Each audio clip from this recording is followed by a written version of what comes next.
జిల్లా మంగపేట మండలంలో భూభారతి రైతు అవగాహన సదస్సు భూభారతి చట్టంలో రైతులకు ధరణితో ఉన్న సమస్యలను పరిష్కరిస్తామని రాష్ట్ర పంచాయతీ రాజ్ మహిళా శిశు సంక్షేమ శాఖ మంత్రి సీతక్క అన్నారు. ములుగు జిల్లా మంగపేట మండలంలోని రైతు వేదికలో ఏర్పాటు చేసిన భూభారతి అవగాహన సదస్సుకు అడిషనల్ కలెక్టర్ జి మహేందర్ తో ముఖ్య అతిథిగా హాజరై మాట్లాడారు.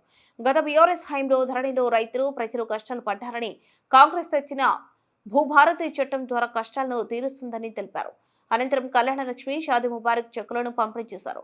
ఈ కార్యక్రమంలో ఏఎస్పీ శివం, ఉపాధ్యాయ జిల్లా గ్రంథాలయ చైర్మన్ రవిచందర్, తహసీల్దార్ తోట రవీందర్, ఎంపీడీఓ భద్ర, ఏఓ చేరాలు, డిపిఓఆర్ ఓ రఫీ, సిఐ శ్రీనివాస్, సూరి శ్రీనివాస్, ఏసు పాదం, కాంగ్రెస్ నాయకులు, రైతులు పాల్గొన్నారు. పెద్ద ఎత్తున రైతులను దగా చేస్తుంది, అనేకంగా ఇబ్బంది పెడుతుంది.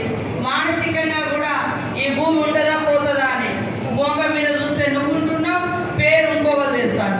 మోకం మీద చూస్తే నువ్వు ఉంటున్నావు, పేరు గవర్నమెంట్ అని అసైన్ అని వెళ్తుంది. ఇట్లాంటివన్నీ కూడా గత 7 సంవత్సరాలుగా వచ్చింది, కానీ గతంలో ఎప్పుడు ఇలాంటి సమస్య ఉత్పన్నం కాలేదు.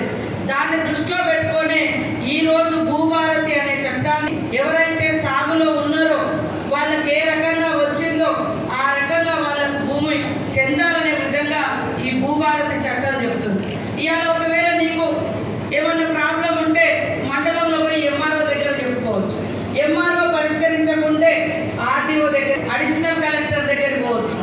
అడిషనల్ కలెక్టర్ కొద్దిసేపు ఆగిపోయా నాయన, అటు ఇటర్ దగ్గర కాకుంటే కలెక్టర్ దగ్గర పోవచ్చు. కలెక్టర్ దగ్గర పోకుంటే మరి సీసీఎల్ దగ్గర పోవచ్చు. సీసీఎల్ దగ్గర నుంచి కోర్టు కూడా పోయే అధికారం, ఇన్ని స్టెప్పుల అధికారం ఈరోజు భూభారతి ఇచ్చింది.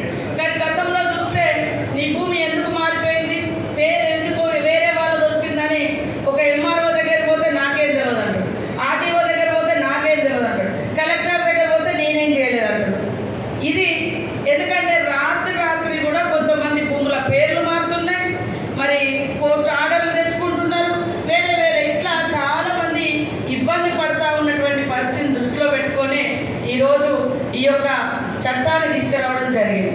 మరి ముఖ్యమంత్రి గారు కానీ అదేవిధంగా మన పొంగులేటి శ్రీనివాసరెడ్డి గారికి కూడా మరి మనలాగా ఉండేటువంటి ప్రాంతాల రైతుల సమస్యలు, ముఖ్యంగా పొంగులేటి గారికి కానీ తుమ్మల నాగేశ్వరరావు గారికి కానీ వాళ్లకు ఈ మన ట్రైబల్ ఏరియాలో ఉండేటువంటి రైతుల సమస్యలు కూడా తెలుసు. కాబట్టి వారు కూడా ఎవరికి అన్యాయం చేయకుండా మరి స్పందించాలనే